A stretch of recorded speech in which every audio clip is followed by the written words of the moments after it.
in some ways, like in our culture, it's one of the worst things you can do is like cheat on your love. And, the expectation culturally is that if you are cheated on, that is the end of the relationship and that you should leave. And then there's also the cultural narrative of if you are cheated on, then you should be ashamed because you aren't enough for your partner in some kind of way. So there's a lot of shame around affairs.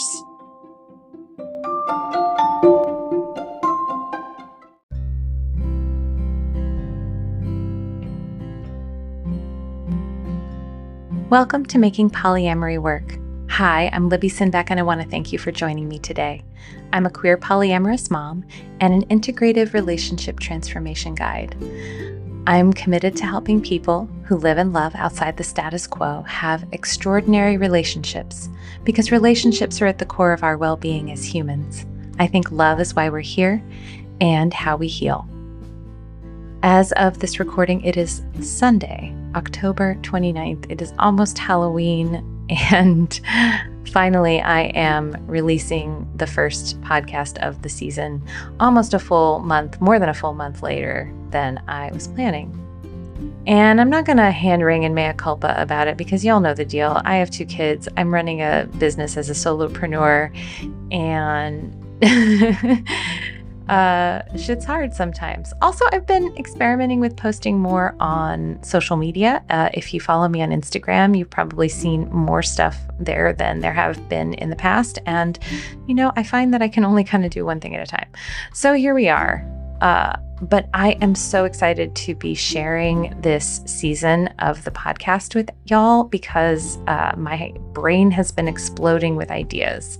And I have no idea, because I was planning on starting this season in mid-September and having it continue through until December and then taking a little break and then starting back up again in like February and having like a winter/spring 2024 season. But now it's all messed up. So I'm so grateful that you're just willing to go along for the ride with me. So thank you for that. I have a lot of exciting things coming down the pike that I just want to share with you briefly before we dive into today's episode. But if you just don't want to hear any of this, just, you can fast forward, that's what you're going to do.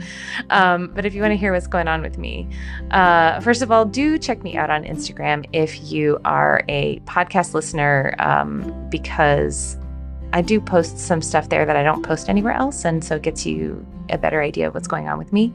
I'm also running right now monthly open community calls. So if you are a person who wants to connect to other folks who listen to Making Polyamory Work and like have a real-time interaction with this community that you are a part of, whether you know it or not, go to my website and register for an open community call. I do them once a month. I will be doing them every month for as long as I am capable because I'm just really passionate about us all getting together.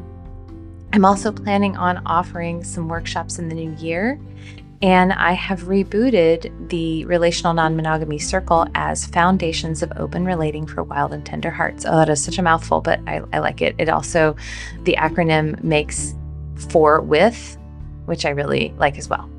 So if you've been curious about how you can deepen your personal work around some of the concepts that I share on this podcast, and you would like to do that in community with other awesome people, Foundations of Open Relating for Wild and Tender Hearts is your ticket. And unfortunately, cohorts are closed for 2023, but I will be opening new cohorts in January 2024, and I will be putting registration up for that relatively soon. So if that's something you're interested in. Also, I have completely revamped the program. I'm going to be putting more information on the website soon about how the new version of the program is going to look. I am constantly taking the feedback from previous participants who have pretty much universally had a good experience, but have said, hey, like, we want this, this, and this would have made this even better. And I want you to know, I take your feedback, y'all, and I use it for the good of the future folks who end up doing my programs. So thank you for that. I'm going to stop jibber jabbering now and get to the episode. But again, I just want to thank all of you who are listening now for sticking with me. I am coming up on my 5th year as a podcaster, which is very exciting and a little surreal because I never thought I was going to be in the podcasting realm. But here I am, year 5, approaching 100 episodes. This season will have my 100th episode, as well as some amazing topics and some fabulous guests that I cannot wait to introduce you to. But for now, let's move on to today's episode. Buckle up, my loves. Today we're going to talk about cheating and polyamory. Specifically, I've had an affair. Does that mean I should try polyamory? I can't tell you how many people have reached out to me with this question, or some version of it. I have had people say, I am a habitual cheater. I have cheated on my partner multiple times, and I'm realizing maybe that might mean that I'm polyamorous. Or I've had people reach out to me and say, I've met someone, I'm in love with them, and I realize I can love more than one person. And so now I need to tell my established partner that I am polyamorous. Or I've been having a long time affair with someone, and I'm realizing I want to bring this affair into the light with my existing partner. And how do I do that? And, could we do polyamory together? I'm even wondering what comes over you when you hear scenarios like this. I imagine for a lot of you, what the first thing that comes up is a lot of judgment, because we do, as a culture, have a lot of judgment around people having affairs. In some ways, like in our culture, it's one of the worst things you can do is like cheat on your love. And, the expectation culturally is that if you are cheated on, that is the end of the relationship and that you should leave. And then there's also the cultural narrative of if you are cheated on, then you should be ashamed because you aren't enough for your partner in some kind of way. So there's a lot of shame around affairs, both for the hurt partner and the person who is cheating. I take a really nuanced view of cheating. I see cheating as just one form of betrayal, of many kinds of betrayal that can show up in relationships. And I don't necessarily know if I put it in a category that is objectively worse. Like, yes, there are certain kinds of risks that can come with cheating, specifically sexual health concerns, and also making other humans through pregnancy concerns that don't show up with other types of betrayal. But like for me, I would much rather have someone cheat on me than steal my money. Or I'd much rather someone cheat on me than disparage me to my community or not stick up for me in some key ways. Like, I don't know. I think for me, again, I just put cheating in the category with betrayal. And it always hurts to be betrayed by someone that has said that they're going to love you. It always hurts to have your trust breached as well, though. And I think those are the two things that are painful about cheating are betrayal and also feeling like I don't know what the hell's going on now. And it has been kept from me what I'm actually in. So it's like my consent has been violated because I don't have informed consent anymore because I don't have the informed part.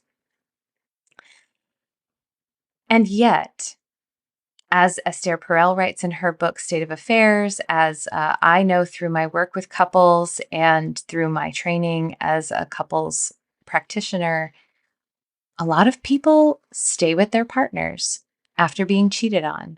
And some of them stay and they don't actually ever repair it. And it continues to be this painful wound between the two of them. Other people stay together and they repair it. And on the other side, they are stronger and happier than they've ever been. And some of those folks, the person who cheated leaves their affair partner and resumes a monogamous relationship with their existing partner. And sometimes it works out. that the partner who had the affair realizes they're non-monogamous, and their monogamous partner decides to either enter a mono-poly dynamic with them or enters into a non-monogamous or polyamorous dynamic themselves. All that happens. And yet, it is way complicated to get there. And so I want to talk about that. I want to talk about how could you get there? Why might you not get there? And so we got to understand a little bit about cheating and why it happens and how you could move from cheating to polyamory and why you might not be able to. So first, let's talk about why people cheat. Because there's not just one reason. And a lot of people think that it is just like a self-control issue.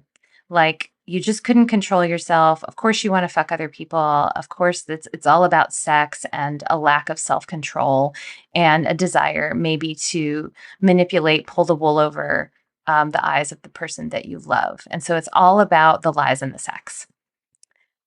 That it's usually not that. I mean, for some people, sure. I do think there are some people who cheat because they have a compulsive relationship with sex. And I say compulsive relationship with sex rather than sex addiction because I am not convinced that sex addiction actually exists. And feel free to come at me if you disagree. But that's my position for now, is that I don't. But you can still have a compulsive relationship with sex where you have just a need to have sex with people who want to have sex with you, and you feel out of control with it. And that's very different from a person who cheats because they're lonely. And they can be lonely and love their partner and feel super committed to their partner. But they feel lonely either because maybe them and their partner have grown apart, or maybe they feel lonely because they're overwhelmed with their life, or they may feel lonely because they've gotten into a rut, either with their partner or just with themselves. And so they have this longing. And sometimes the longing is to connect to a part of themselves that they've lost track of, just along the journey of their life, and maybe in the context of this one relationship, especially if they've given up a lot of parts of themselves to be in the relationship, or they've given up a lot of parts of themselves to be in their job or in their family or to have children or what have you. And then they meet someone and it just sparks a remembrance of other parts of themselves that they've forgotten about. And they want to connect to them. And so they want to connect to this other person. And sometimes that can lead to an affair. Sometimes an affair is a result of unmet needs that the person either hasn't been able to talk about within their relationship, or maybe hasn't even been aware of within themselves, or they just don't feel comfortable or ready to directly ask for those things from their partner. I've talked before about rocking the boat and how hard that can be. And sometimes an affair is a way of avoiding rocking the boat. I've also talked before about this idea of sort of moral licensing and having a split between doing the right thing and doing what you really want. And I think an affair is a really good example of how sometimes people can do that. They can feel like, well, I've done all the things I'm supposed to do. I've checked all the boxes. I've met all of my partner's needs. And now I have these needs of my own. And the only way that I can really do them is if I do them separate and do them off to the side over here and have them kind of be in that bad place. But I've earned my right to be bad. And so I'm going to go over here and I'm going to have this affair, and it's going to feel good and I'm going to feel alive, but I'm also going to feel bad about myself. And that's going to fuel me to be the loving, upstanding, stalwart partner that I know that I'm supposed to be. A last one I'll mention here is that some people do cheat because they're actually either non-monogamous, polyamorous, or queer in some kind of way, and their needs aren't being met with one other person. So that's a specific unmet need, which is that they do actually need to be in relationships with multiple people. This is not me saying that this is okay, I think if you're non-monogamous and that's who you are, then it's important to enter into relationships where everybody is agreeing on that. That being said, we do live in a compulsory monogamous society. We also live in a heteronormative society. And I've talked to a lot of people who just thought that what they had to do in order to be loved, in order to have a family, in order to have the type of relationship and security that society tells you you're supposed to do, you have to be monogamous and often you have to be straight. So they do that and then they find that it just doesn't work for them. I want you to notice here that I don't actually have a lot of judgment around cheating. I don't think that people who cheat are bad. I don't think that they're inherently manipulative or narcissistic. I believe it hurts like hell to be betrayed and lied to. And I also think that the people who do it usually, at worst, have a sense that what they do doesn't matter, and that they, and that they, and or a lack of care for how their behavior impacts other people. But I don't think that usually they're meaning to hurt anybody. They just have stuff that they haven't figured out, and they are doing the best they can, which still may not be that great. And usually, when people who have cheated are then trying to make a move towards non monogamy, their intention is actually to make it right. They don't like the lying, they don't like the betrayal, they don't like the ways in which they're hiding themselves from their partner, and they want to bring it to the light. They want to bring themselves into integrity, and they want their partner to know what's going on, to know them. And it never really is quite that simple in my experience. And let me tell you why. A couple of reasons. First of all, when you come forward about the truth of what's really happening and who you really are or what you really want, your partner is not going to be ready to process or receive that information a lot of the time. They will probably be blindsided, overwhelmed, hurt, scared, unsure, and possibly ashamed, possibly angry. All kinds of things are going to be happening for them. And so they're not going to necessarily be ready to restructure how your relationship works, because they're just going to be reeling from a major type of new information that they were not expecting and that they don't know how to put into an easy compartment of where it's supposed to go. Depending on the person, some people aren't surprised when their partner tells them that they're cheating and maybe they're not fussed about it. But I think those folks are in the minority. For a lot of people, it's pretty substantially shocking and overwhelming. And then they have to deal with the scripts of what society and culture tell them to do, which is to kick your ass to the curb. And what their heart might want to do, which might also be to kick your ass to the curb, or what they might want to do, which is try to repair it and figure it out. But it's really, really hard. And it's even, I would describe an affair as traumatic for the relationship, because it can be so unexpected. And it's sort of like the way that I describe it is if you thought of your relationship as the floor that you walk on, like, it's there, you feel secure in it, you feel good. And then all of a sudden one day your foot goes through the floor and you just were not expecting a hole to be there or a weak spot in the floor where the floor couldn't hold you anymore. And now you're hurt from your foot going through the floor. You're also scared because you did not realize that there could be holes in your floor. And now it doesn't feel like okay to just walk on the floor anymore. So your system is now all the time sort of worried and concerned for your safety and unsure of the floor, which can be so destabilizing. And if you can just imagine what that would be like, and all kinds of things can cause you to relive it, to get a whoosh of emotions. And depending on how the affair is revealed and what information is revealed about it, some people experience a lot of pain around the knowledge that their partner has been with someone else when that wasn't what they were expecting or wanting.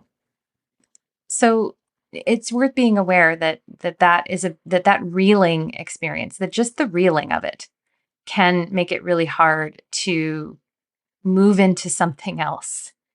And I can't tell you how many times I've had a couple come into my practice and want to work with me, and the person who has had an affair, who has realized, oh, I think I'm actually polyamorous, and I think that's what I want to do and how I want to be.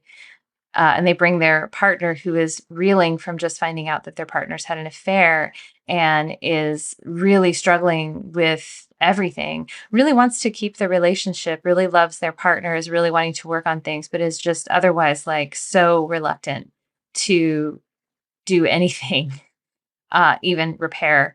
And the person who had the affair is thinking that I'm going to help their partner who they betrayed feel better about polyamory. And usually they're surprised when I'm like, whoa, actually, let's slow down here. There's a lot of repair that needs to happen here. And we need to hold a lot of space for what your partner is going through. And we need to figure out how to support them in what's happened to them before we can think about what happens next. They're usually surprised. I don't know why, but it usually is very reassuring to the person who's been hurt. Another reason why it can be really hard to transition from an affair to non-monogamy of any kind is that you're several steps ahead of your partner. You've been thinking about non-monogamy for a long time. You have actually been covertly non-monogamous for a very long time. And your partner has not been considering this, most likely, for your relationship. And so they haven't done any reading. They haven't listened to any podcasts. They haven't done any thinking about it at all. And they don't have any experience with it, potentially, usually. They thought they were in a monogamous relationship and that's what they were going to be doing for the foreseeable future. And so you're ahead of them and they need to catch up. And again, the catching up that they might need to do may be really severely impacted by the betrayal, the trust, the pain, the reeling. They might not be able to even figure out what they could possibly want moving forward until some of that stuff is addressed. The last reason why I think it can be really hard to transition from cheating to polyamory, or any kind of non-monogamy, is that you've been lying to your partner, which means that there's something that got in the way of you bringing up the things that led you to cheat up to your partner. Now, I'm not going to put that all on you. It could be within your relational dynamic. I don't think that we need to lay blame here. However, there's something in your dynamic with your partner that caused you to feel like you couldn't rock the boat, or you didn't want to rock the boat, or there's something within you that makes you feel like you can't own or discuss or bring up your needs or wants because you didn't do it ahead of time. You did it on the back end after you'd already taken action in a covert way. And again, I don't know why that might have happened. There are all kinds of reasons why it might not have felt like okay or safe or possible to bring this up before the cheating happened. And maybe the cheating was the catalyst that helped you realize, I have to bring this up. I have to talk about this. We have to do this differently. It can be a real big wake-up call for you. But waking up doesn't necessarily mean you know exactly what led you here and how you need to shift as a partnership to get out of it. And I talked about this on an Instagram reel a few months back. What you may need in order to move into an overt rather than covert, non-monogamous dynamic with this partner, if that's what you're hoping for, is nothing short of a revolution in your relationship. Because if you haven't been able to collaborate on getting your needs met, both your needs, if you haven't felt like you've been able to be your full self in the relationship, what I would be asking is why? Why is that happening? And what needs to shift so that you are able to fully express who you are, what you want, what you need, all the parts of yourself. And that doesn't mean that you have to have perfect compatibility with your partner on all things. Like that is one reason why you might want to be non-monogamous. But if you're hiding parts of yourself, if you're not speaking things that are true for you, if you're not owning your desires, your wants, your needs within the relationship, and it doesn't feel possible to do that, that's something that you're going to need to address in order to successfully do any kind of overt non-monogamy. Because if you've been listening to this podcast, if you've been checking out any other non-monogamy resources out there, you'll know that non-monogamy requires a high degree of transparency and communication and honesty and trust. And again, you might not have been telling your partner about your desires or needs or wants or dissatisfactions or whatever, because you may not have felt like there was room for that. You may have felt afraid. It may not have felt like they would listen or receive it from you.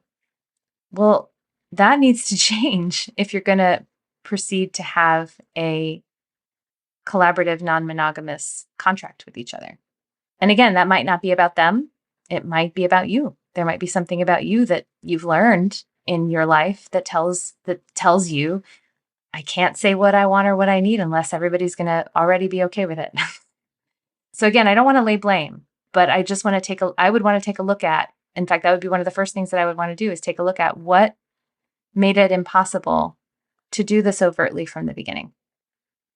Why did this affair happen? How did we get here? And then what's been happening in the relationship since this has been revealed? Because there's all kinds of things that can happen after an affair has happened that, again, if it hasn't been resolved, if it hasn't really been repaired, there might still be a wound there. And the wound can be, in some cases, worse than the affair because the person who is cheated on just doesn't ever feel safe, doesn't ever feel like they can trust their partner. They might have become like hyper vigilant. They may have started looking at their partner's phone or tracking their location. They may have just their nervous system might be on overdrive, feeling like, when is the next thing going to happen? I don't ever feel like I can be safe. I don't feel like I can ever trust this person. Or they can weaponize the affair and just constantly bring it up whenever they're upset. And then you could be on this loop of just like making this person feel terrible for what they've done. And then that person feeling terrible, but then maybe getting upset about having to feel terrible. And then you could just be on this terrible loop of just kind of both of y'all making each other feel terrible over this affair. Or you could go into avoidance, like you just don't talk about it. And so then you kind of go back into the very problem that maybe got you here in the first place, which is we don't feel like we can talk about things and share our truths. So those would be some things to address as well, is like, what has been happening since the affair and how can we undo those patterns? Because you can't move forward into a place of trust and collaboration if you're constantly weaponizing how the person messed up over and over and over again. And the person can never apologize enough. I will say that oftentimes you need to apologize more than you think you do when an affair has happened. I think it can take, they usually say 1 to 2 years before the person who is recovering from being cheated on can really feel like totally okay again. And so having an accountability practice with each other where you say, yeah, that hurt. Yeah, that happened. I see why that happened. Here's how I'm addressing it. Just kind of over and over again, reminding the person, with a lot of love and a lot of care. Yes, that hurt. Yes, that was wrong. Here's how I'm doing better. How can I support you right now? Rather than getting like resentful or defensive, like, when are you going to be over this? Why do you keep bringing this up? Am I ever going to be free of this? Like, I really want to trust the process of the grief that someone who's been cheated on is experiencing. And also, again, that reeling feeling that like, I don't know if the floor under my feet is going to be okay. And sometimes it just takes time of walking back and forth over every inch of that floor again before you can really feel like, hey, okay, we fixed the hole and now it's better. And again, at the same time, being like, if you are the person who is cheated on, being aware, like there's a point where I have to forgive and trust if I'm going to stay here. I can't keep holding it over this person if I love them. And at the same time, if they're not doing anything differently, then, might be not a reason to feel healed and repaired. Now, you'll notice nowhere in here have I talked about actually starting to do polyamory yet. And this is the thing that the people who have cheated and now want to step into polyamory usually don't want to hear from me is if you've met someone and you're in love with them and you're hoping that if you just come clean with your partner and you give them a chance to meet this person that you've fallen in love with, and you just put it all out in the open, that then now you'll be able to continue to see that person in an open dynamic. My lovely, sweet human, I have not, I have one person that I have met where that has actually worked. And I think that that's just such an exceptional case that I think it's so rare that that's actually how it could possibly work. From the fact that the person that you're introducing them to is someone you betrayed them with, and that's always going to have how they're going to feel about this person, potentially, it's something that they're always going to be reminded of, may mean that you may not be able to be with this person in a polyamorous dynamic. If you want to be with your existing partner, you might have to choose. That sucks. I don't want to have to tell you that, but just from my experience with how this realistically works, it usually doesn't work like seamlessly. Hey, now I'm all in the open. Now I'm putting it all out there. So now you should just be okay with it. No, there's a lot of repair work to be done. There's a revolution in your existing relationship to be done. There's a lot of accountability that is needed. And then there is the partner that you cheated on having to search their heart and see if non-monogamy is something that would actually truly work for them in their life with what they need.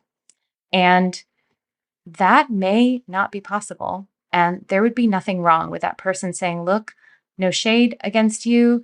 I don't love that you cheated on me, but I can understand how you got here with all the compassion in my heart. And I don't think I can do polyamory. That's not what I signed up for. So I'm sorry. This relationship can't continue if that's what you want. That is a completely valid outcome to coming clean and telling the person that you've been cheating, but that you'd like non-monogamy. But let's say your partner is open to it, is open to repair, is open to revolutionizing your relationship, and is open to considering whether non-monogamy is possible. There's still a lot of repair to do. And I don't think that if you have all of this history of lying, not being able to be honest with yourself, not being able to be honest with your partner, if you've got existing dynamics that churned out cheating in the first place, all of that I think has to happen. Well, maybe not all of it, but a substantial chunk of it needs to happen before you start exploring non-monogamy. If you start exploring non-monogamy and you haven't addressed why you felt the need to lie to your partner in the first place and hide who you are and what you needed, if you haven't addressed the root cause of what caused the cheating to happen, then even if you're not technically cheating, you're going to struggle to be honest about other things that can crop up in a non-monogamous relationship. Like, let's say you fall in love with your partner, your other partner, and you are afraid that that'll be really hard for your existing partner. You may not tell them right away. Or what happens if you have like some kind of mistake that happens, like a condom breaks or a dam slips or something that, a previous agreement that you had that didn't go perfectly well. You might feel compelled to hide that because you don't want to rock the boat and you don't want to upset your person. Or what if you've made an agreement and you realize it isn't working for you and you want to change it? Again, that's basically what you've already done. You made an agreement to be monogamous and then you didn't like it. And so you changed it on the back end first and then came clean about it later. If that's your habit and you haven't addressed the root cause of that habit, then I don't think you're going to have a lot of success with non-monogamy. And I don't think your partner is actually going to feel secure practicing non-monogamy with you, even if they're willing, because their system, even if they're not conscious about it, their system is going to know that you haven't addressed this part of yourself, this tendency that you may have to be dishonest, to conceal, to not be upfront, to not rock the boat. And So that needs to be addressed, and that takes time because usually there's something deep in there that caused that to happen. And so I don't want to be the bearer of bad tidings, but I think it's just reality that it's highly, highly unlikely that you're going to come clean about an affair in January and that you're going to be practicing polyamory happily together in February. And in fact, if you are, I would be worried about you. It's just probably a much longer and harder road than that. On top of the need to repair and revolutionize your relationship, you're also going to need to learn what polyamory or non-monogamy really is. Learning about boundaries, communication, openness and trust, how to confront jealousy, how to release control of your partner, how to release feelings of ownership. All of that can take time to unpack. And the thing is, what if your partner also wants to be non-monogamous and they never have before? It's actually, I say this a lot, it's a very different skill set to be ready to be polyamorous and have multiple partners. It is a different skill set to be ready to have your partner have multiple partners. So again, there's a lot to work through before I think that you would be ready to make that shift. And also, I think it's going to be so important to be so kind and patient with your existing partner if they are willing to give this a try and stick it out. You're going to have to take the time. You're going to recognize that you both are going to need to grow. And also, there's going to be some healing that's going to need to happen. And if you rush things, that's probably going to impede the healing that needs to happen. Now, if you are the partner that's been cheated on and you've decided to take the courageous step towards trying to make this better, trying to repair, and maybe even being open to non-monogamy, maybe that's even something you've been wanting as well, but have been holding off on because you thought it was verboten. That's wonderful. And I also want you to be kind to yourself and allow yourself to go slow. And also, if what you're feeling is resentful and like you're being dragged into this and like this is not your choice and this is against your will, don't say yes to it. There's nothing worse, I think, honestly, than being in a relationship where it just can't work. And the only thing that you're going to be doing is just reminding that person how disappointed you are in them, how miserable you are to be with them, and how resentful you are for the things that they are making you do just so that you can stay with them. Now, I want to just recognize here that it's easy for me to say that. And also sometimes what happens when we're in a long-term relationship is we've created a lot of shared investments. We have children, maybe we have finances, maybe it's hard to leave because you don't have the financial security or independence to live on your own, separate from a partner. And maybe there are other types of substantial power imbalances like that that make it feel like you can't stick up for yourself or put your foot down and say, no, I'm not willing to do this with you, and this isn't okay with me, and I need repair. If that's your situation, obviously, what I would encourage you to do is get support, get help so that you can move out of that disempowered place into a more empowered place so that you can get out of that situation if it's not working for you. I just think it's one of the most painful things ever to be in a dynamic that you can't get out of, but that is not working for you and is just going to churn out resentment and pain and this feeling of being trapped and anger and resentment. Like, who needs that in the place that's supposed to be your safe harbor? But if you have decided that you want to take a step forward into repair, into accepting your partner as they fully are, and maybe accepting yourself as you fully are, and revolutionizing the relationship, I want to say there's nothing wrong with that. I have seen people who have moved from an affair into the best version of their relationship. I have seen that happen. I know it can happen. And it takes a lot of work. It takes a lot of courage, but there's no shame in it.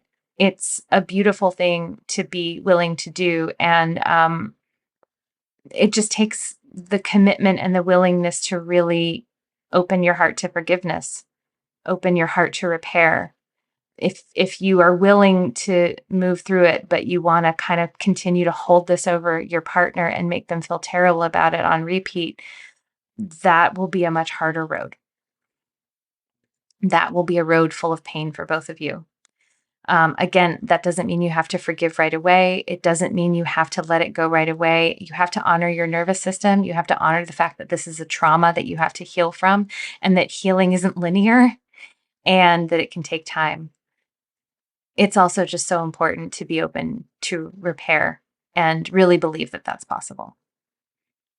Lastly, while I don't think every single relationship growth moment requires the support of a professional, in the case of recovering from an affair and moving into non-monogamy, I highly, highly recommend you get the support of a competent and experienced couples coach or therapist.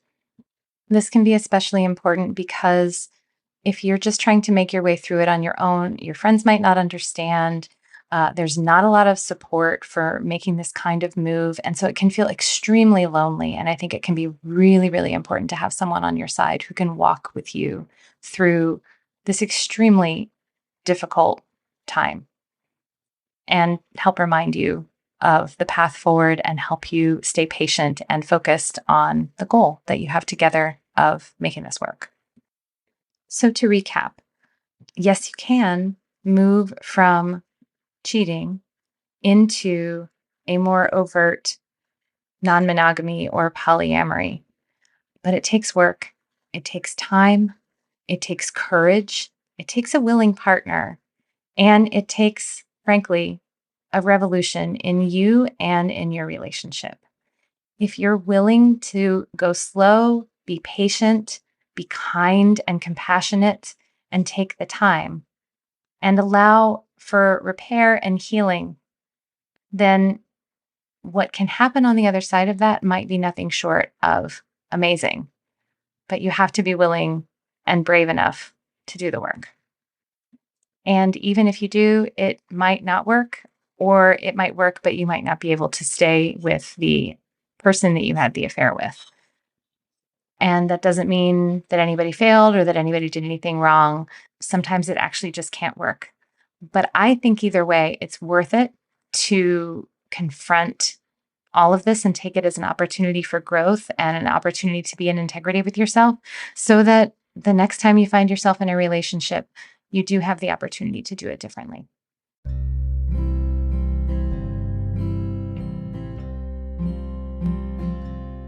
Thank you so much for joining me today.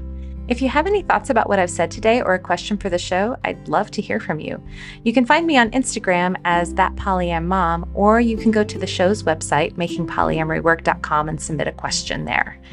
I'll also say that if you're loving my podcasts, but you are looking for more support, I do this for a living. I am an integrative relationship guide. So I help individuals, couples, and groups have amazing relationships. You can find out more about my offerings on my website. If you love this podcast, please share it with your friends, your networks, your Facebook groups, your coworkers, your family, etc. And make sure you subscribe so you don't miss an episode. Also, if you listen on iTunes, I always love getting reviews. It literally makes my day. And it'll also help more people find the show. Making Polyamory Work is created by me, Libby Sinback. It is edited by Finn of the Normalizing Non-Monogamy podcast and hosted on the Spotify podcasts platform. Vanda Leone manages the website and posts the transcripts. Thank you, everyone, and see you next time.